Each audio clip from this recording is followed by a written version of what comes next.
Flames, a short horror story. Written by Stories from the Attic. Narrated by Mcconnell. Sometimes when people ask my name, I find it a little hard to know which one to give. My real name, the one that was on my birth certificate, was Leonard Merlode, though that's probably the one I use least, if I'm honest. Online, I mostly go by Magic Merlin, and in some groups just Mage171. At work, they just used to call me Merle. When I had, proper work. For a long time, I was a research scientist working in technology development for a major games company. I was good, too, even if I do say so myself. I could probably sit beside 90% of gamers sitting down at a console tonight, and unless they're properly retro and playing something like World Cup Italia 90 on a beat-up Sega Mega Drive, I could tell them at least 5 things, from their gameplay experience to the graphics to the actual processing responsible for their games, that I, personally, worked on or developed myself. For a brief moment there, I was a bit of a legend. In the last years at my job, I sort of worked for myself. I'd outgrown the whole having a boss who gives you assignments kind of thing. It was getting kind of boring. I could never make that model stick.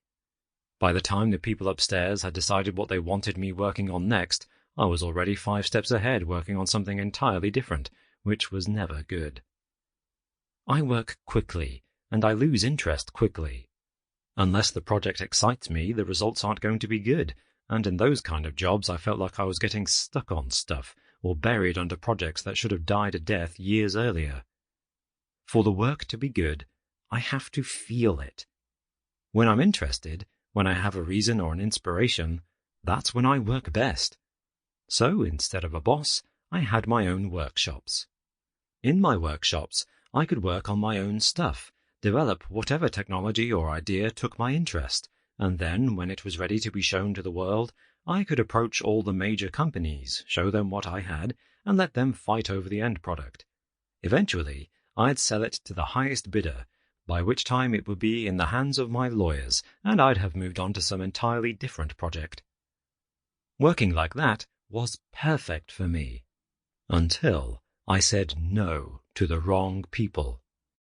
That was when they sent Dex. After that, after seeing one of my workshops and half my life's work go up in smoke, not to mention what came after, well, I kind of lost the drive for it. Plus, of course, there were other projects occupying my time. To start, though, I should probably explain a few things.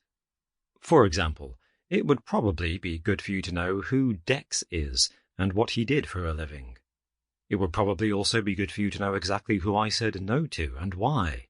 Context, I feel, is always important, particularly in a confession, which I suppose in some ways this is.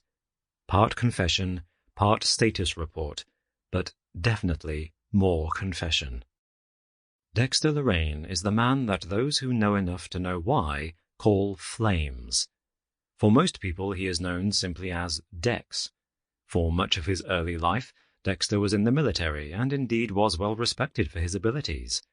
After leaving the military, he got a job working for a chemical company. Observed from the outside, by anyone who had the care to pay enough attention, this would have looked suspicious. My grandfather used to say that jobs could be divided into 2 categories, those that pay you from the neck up and those that pay you from the neck down. Considering his background and abilities, Dex's choice of category seemed a little odd. During his service, Dex had been a munitions expert, a job that required detailed information, accurate processing, and a whole heap of critical thinking under pressure. He had a background in chemical engineering and a degree from a prestigious university. Whilst the company he eventually worked for after leaving the service was a well-known and widely respected one, Dex's position within the company wasn't. The job he did day to day was very much a fetch-me, carry-me, labor-based job, a job that required him to deliver orders and move barrels, basically humping stuff from one location and then humping them onto a van in another. Sample complete. Ready to continue?